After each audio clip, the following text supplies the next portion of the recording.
I would buy as much of that market share as I could. Rather than spend money trying to build a website that would compete with Zillow and Realtor.com, I would buy into their concept, and I would try to take the oxygen out of the room.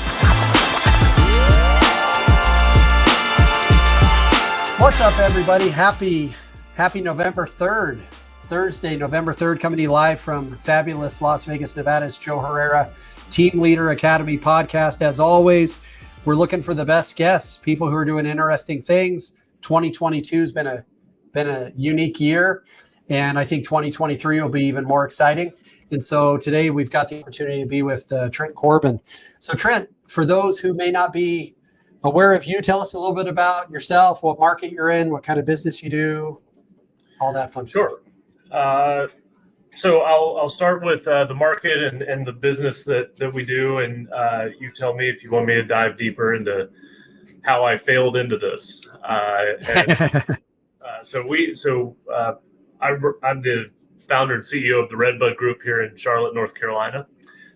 We are a team of about 65 to 70 agents, depending on the day, and we last year did $973 million of volume, and I know that number because it was 27 million short of $1 billion, and I lose sleep over that. But we will eventually get back there. Maybe not this year in this market, but hopefully soon. And we here in Charlotte, we also have operation in Asheville, North Carolina, and we have an operation in Charleston, but we're actually partnering with another Keller Williams team down there because we did not have a manager who could do what we needed to do down there. And we ended up deciding that rather than trying to manage from afar, it made more sense to partner with another team down there that had an existing presence and local market knowledge and things like that. So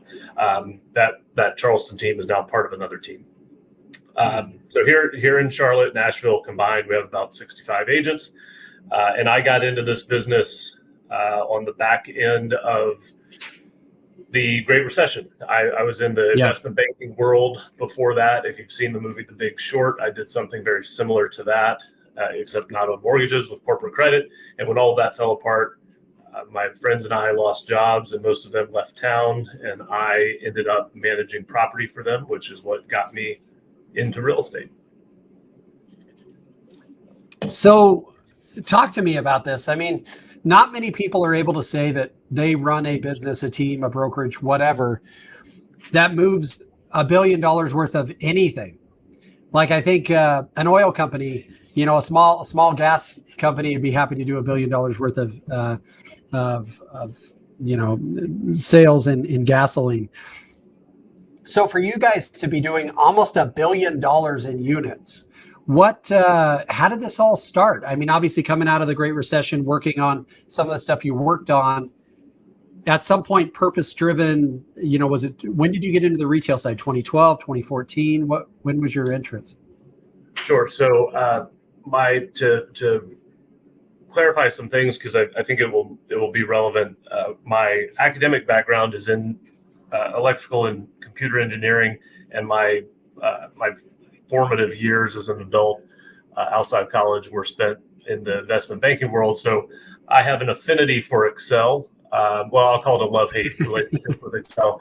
I just have a hate relationship with Excel.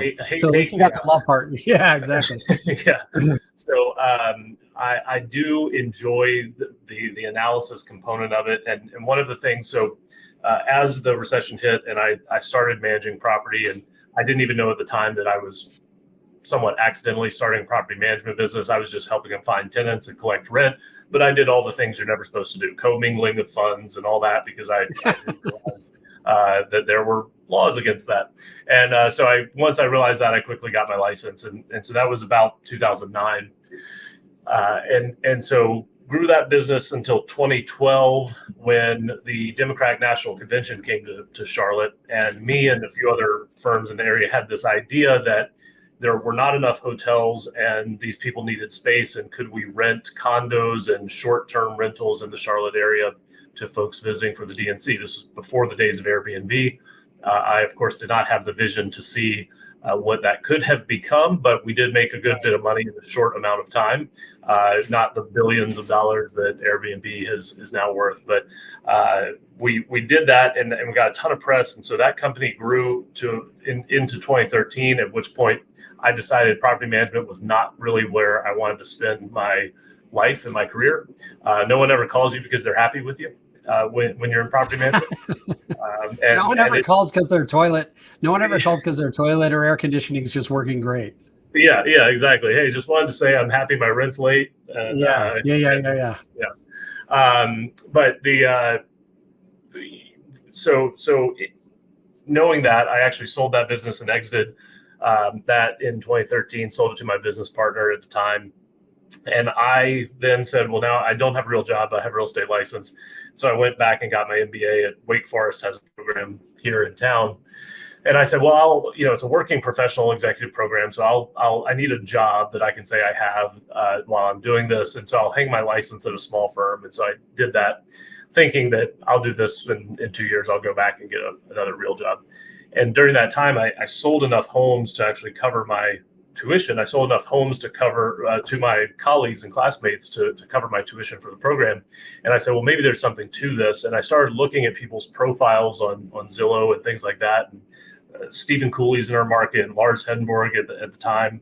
And they were doing like 200, 300 transactions a year. And I was like, how is this possible? And so that firm that I was with was, 4 or 5 agents large.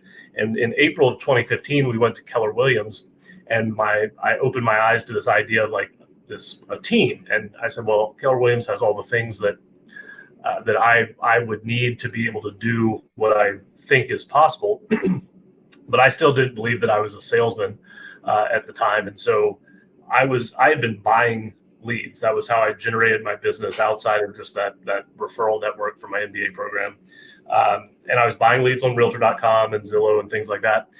And what worked best for me was Zillow. And in my head, I remembered being, when I was in the merger and acquisition world, selling businesses that these guys that started, they might have dropped out of high school. And there were, 4 or 5 of us around the table, and there were some well-heeled, pedigreed MBAs from Harvard and Yale. And then there was one dude in a t-shirt and dirty boots. And everybody, of all the people in the room, he was walking out with an $80 million check, and we were taking a fee and sharing it with 4 of us of $1 million. I was like, man, we think we're so smart, but this guy here is making all the money. And so I was like, how could I build something that was transferable, that had value in a professional services world? And back then, Zillow and realtor.com were selling market share in the form of zip codes. So I had it in my head that I would buy as much of that market share as I could. Rather than spend money trying to build a website that would compete with Zillow or realtor.com, I would buy into their concept, and I would try to, as one of my attorneys says, take the oxygen out of the room. I didn't want anybody to compete with me in that way, and create an economic moat. And then I would have value because I could protect that market share, and that would have value if somebody wanted to compete in that space. And that worked very well for a while. But as I was doing that, I got to a place fairly quickly that I couldn't handle that lead volume. And so when I got there, I started hiring people and hiring agents, and did it all wrong. Didn't, again, admin first, hired agents first, and hired the wrong people, and had the wrong splits and all the fun stuff. Right. Do wrong. But that was really what accelerated our growth, was my desire to do something faster than anyone else before they realized what I was doing. And unfortunately, Zillow has some fairly smart folks over there, and they said, they caught on to you. Yeah. These guys buying everything we're selling. Why don't we just raise the prices? So eventually the margins stopped being so attractive. Yeah. But in that time, I was able to grow a team of 20 or 25 agents. And then in 2018, we were awarded the Zillow Offers opportunity here in Charlotte. And so we represented Zillow for every home that they bought and sold in the Charlotte area within a 75-mile radius. And that generated, I don't know, they were at one point doing probably 100 to 150 purchases a month, something like that. And we were while we didn't get a retail commission on it, we got both sides of those deals. So we were putting up, 30, 40 listings a week, at grinding through it. And we're required to hold open houses on all of them. So we had 30, 40 open houses every week, which generated just like going gangbusters, which was a lot of fun. But obviously that music stopped. And so, but we got to ride the wave, and that got us from where we were then to now that 65, 70 agent range, and a staff of now 20 or so W-2 folks who do everything from marketing to transaction coordination to ISA work. So that's been the path, in not as succinctly as I had hoped to make it. Well, I mean, I think there's a million things to unpack there. I'm curious, is your business now driven, primarily still Zillow? Are you on the Flex program? What are you doing now to feed? I mean, anybody that has 60, 70 agents, it's like having 60, 70 kids. At the end of the day, you've got the responsibility to feed them, and feeding them is not just a knowledge and a culture thing. It's a lead generation thing. So is it primarily Zillow still for you? Primarily, yes. We do still spend some money with realtor.com. We are a Flex partner here. What's interesting, we've been spending time, money, and as we've gotten larger, to try to find those other, what I call unicorn leads, that are scalable, high converting, and profitable. And they're rare to come across those. There are a lot of lead types that have one of those things. There are a handful that have two of those things, but very few have all three. We've been trying to figure that out internally, and it's been a real struggle. As the market has shifted, we're kind of going into what I'd call a triage mode here, where we're really trying to focus on, as you said, we've got 65 agents, and 6 months ago we had meat to go around and some left over to store for the winter, and now we don't. And so people who are going to get fed are going to be the hunters and killers, and unfortunately that's not everybody. So we have really juiced our recruiting efforts, because we expect to offboard people more quickly and more aggressively than we have in the past, because we need the people with the sales skills to make this work. And we have a lot of very service-oriented people that worked well in the last 2 years, but now that order takers. So now that things have become a little bit more difficult, they're really struggling, and we do our best to support them. But like you said, in the absence of leads, they're not natural salespeople that are going out and pounding the pavement. Well, there's so much to unpack. What's funny is, so I have my team go out and find me great guests, find me people doing cool stuff. And I don't do a lot of research up front, because I ultimately want the podcast to be somewhat organic. So now I'm leaning in, because you've said a lot of stuff, and I'm like, all right, let's talk. So talk to me about analytics. What do you guys do for conversion rates? When you talk about lead generation, I remember Taylor and I flew up to Zillow. We met with them in Seattle. They've got the avatars up on all the walls of the, and I believe at the time they were saying their published conversion rate was like 3.2% or something like that. And the statistics were crazy. They said something in the range of 65 or 70% of the leads that they distribute are never even called once. So it was like, from a geeky statistical guy standpoint, I was like, what's going on here? Right. So what are you seeing from a number standpoint? Like on your Zillow Flex, realtor.com, when you guys generate 100 leads or pay for 100 leads, how many of those do you expect to turn into transactions?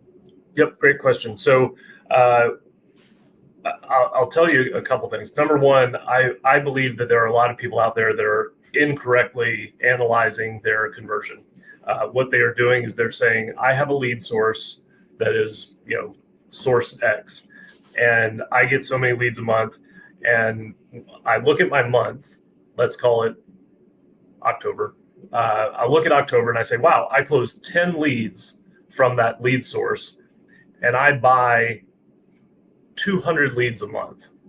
And so I believe that I take 10 divided by 200 and my conversion's 5%, right? That's my belief in my head. But the reality is those leads have come in at various times for as long as you've been buying leads. And in some months you bought more leads, and some months you bought less, Right. and things fluctuate. Right. And so if you don't actually trace every single closing back to the month that it Of originated, origin.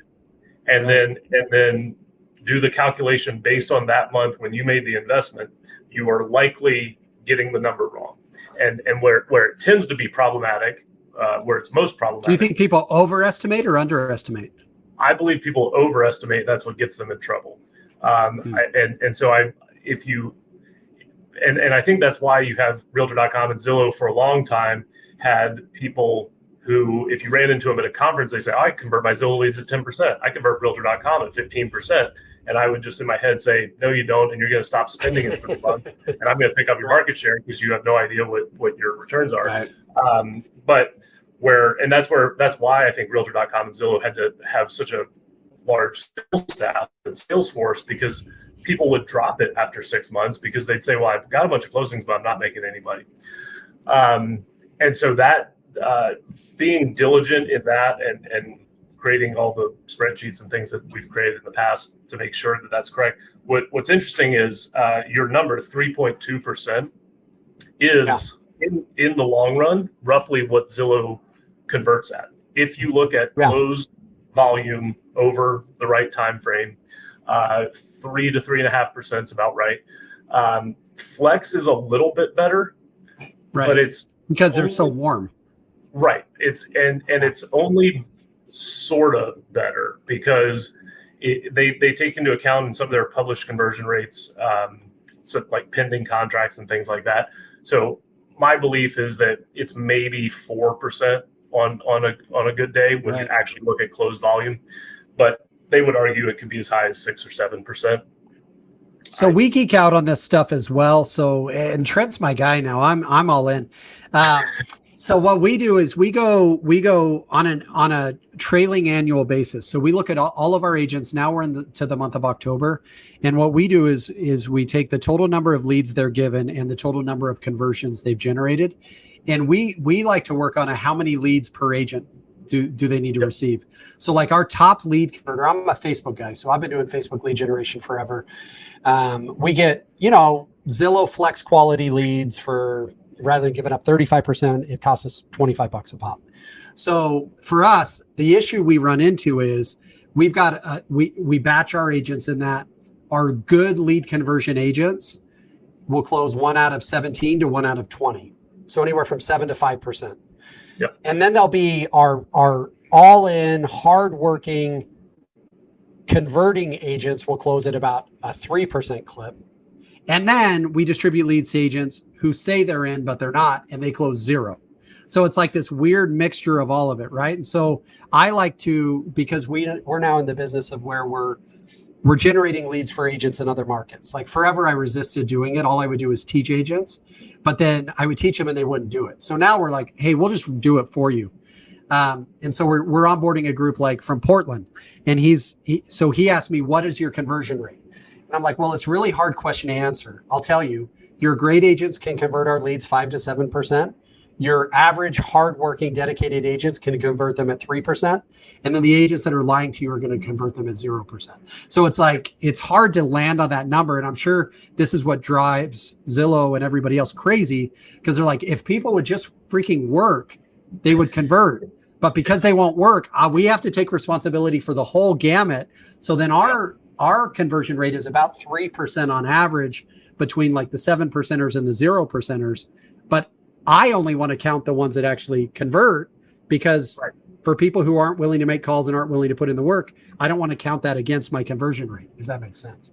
It does. And so one of the things that we're doing, especially as the market has shifted and leads become more scarce in the near term, we are being a lot more aggressive in saying, here is your timeline. Here's what you need to do. Here's what you need to do to access various lead types, sort of like unlocking, almost gamifying the process, and saying you have to hit these various qualitative and quantitative metrics in order to proceed.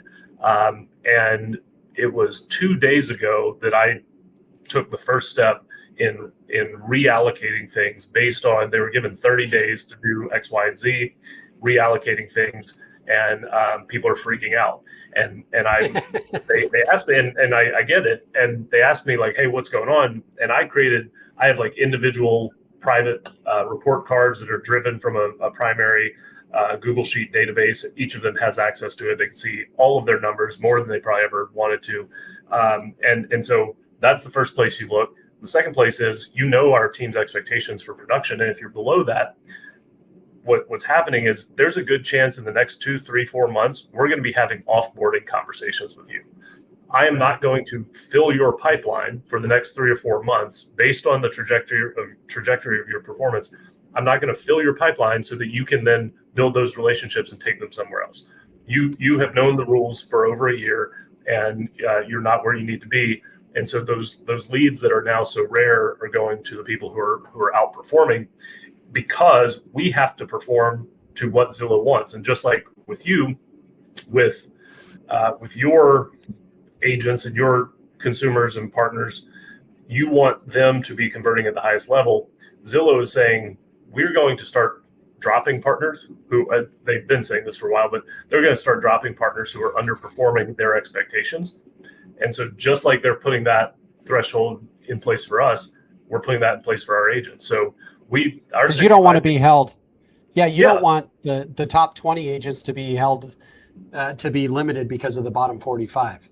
Correct. I have to protect the tribe, and what's best for the tribe is to have the hunters and killers receive lion's share of the meat so they can go keep hunting and killing.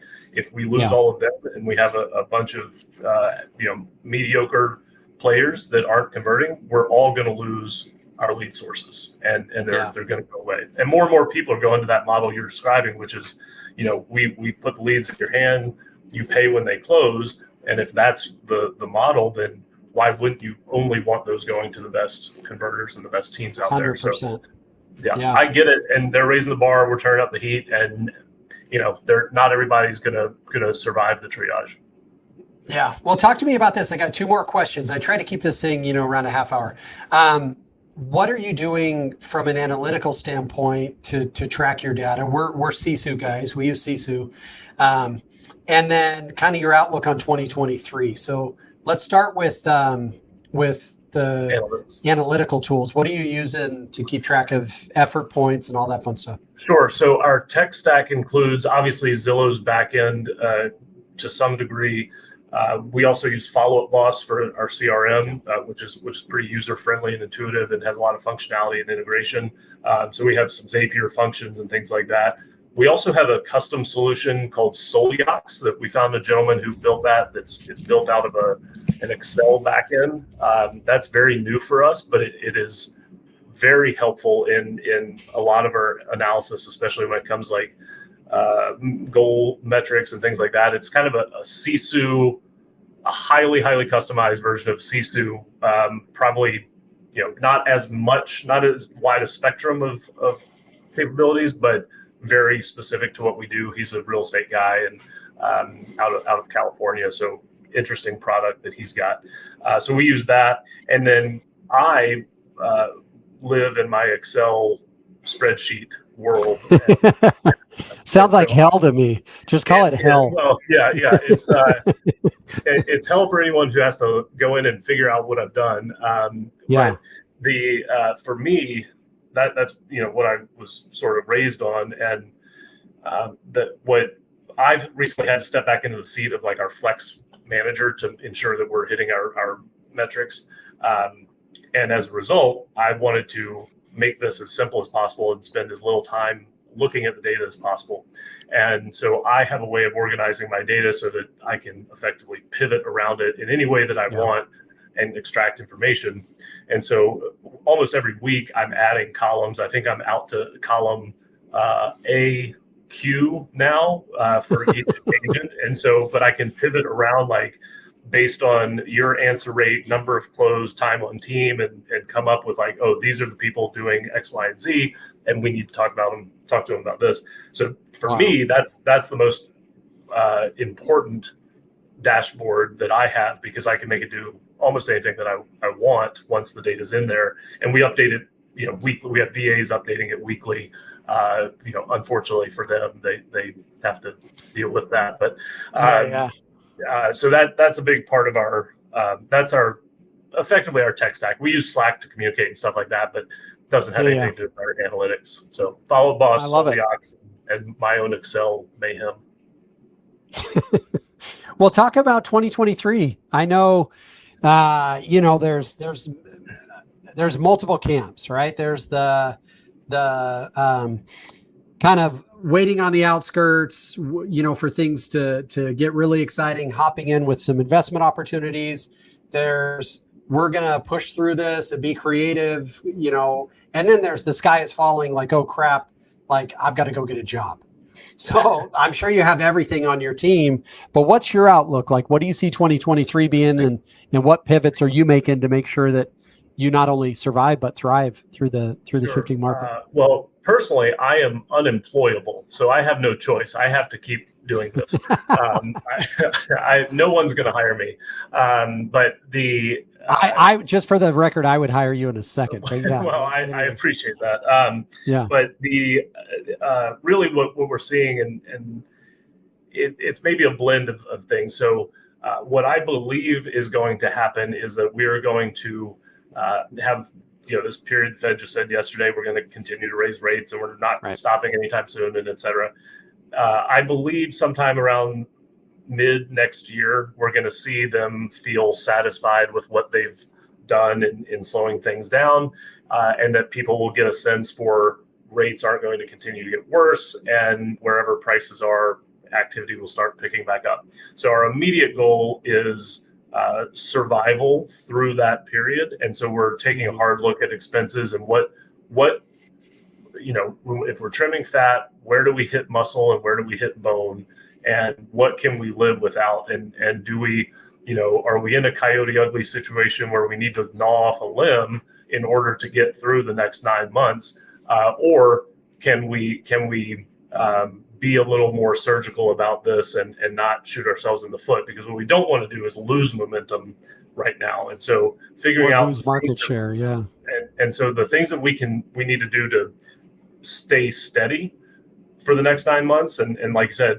I want to survive, but I think survival, staying flat to even slightly down in the next 9 months, is the equivalent of getting ahead, because I think everyone else is going to lose steps, and people are going to drop out of the market, and people switch industries and go back and forth and all that. So we don't want to be panicky. We want to be methodical and thoughtful, cut expenses where we can, renegotiate contracts where we can, and make sure that we are prepared and have a lot of dry powder, which we currently do, and certainly want to have that when the market does come back, because it always does. It always does. Yeah.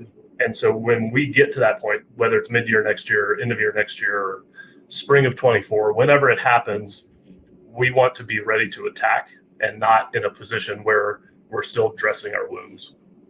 Love it. Well, hey, man, listen, this has probably been the most enjoyable I've done, I think, because you and I speak the same language outside of the Excel side of things. Would love to keep the conversation going. So I appreciate your willingness to hop on with us. I think team leaders, people look to grow, will find a ton of value in this when the podcast becomes available. I think it's uber relevant. And I think guys like you and I are going to figure this thing out. We're going to be able to pivot and do whatever we need to do to make sure that our people, are the people that lean on us for leadership and opportunity, are going to thrive. It's going to be an exciting ride, and I'm just grateful there's guys like you in this business that are helping to advance things forward. Because to your point, I saw a statistic yesterday that said of the 1.4 million real estate agents in America, something like 800,000 of them haven't done a deal yet in 2022, which is astronomically crazy. But a lot of those people will be exiting the market. So I think it's time for people like us to work together and protect market share, which ultimately the protection of what you do now is the advancement of what you do in the future, because everything short of rescission, everything short of shutting down is actually growth, in a unique economy. So thanks, buddy. I agree. Thank you for having me, and I look forward to catching up again. So our goal today was to bring value to you. If you found value in this video, this podcast, whatever it is you're consuming this content, I ask you to do 3 things: like, comment, and subscribe. That way you and I can connect on a deeper level. You'll be notified when we have more content coming out, more great podcast guests. For more information, like, comment, subscribe.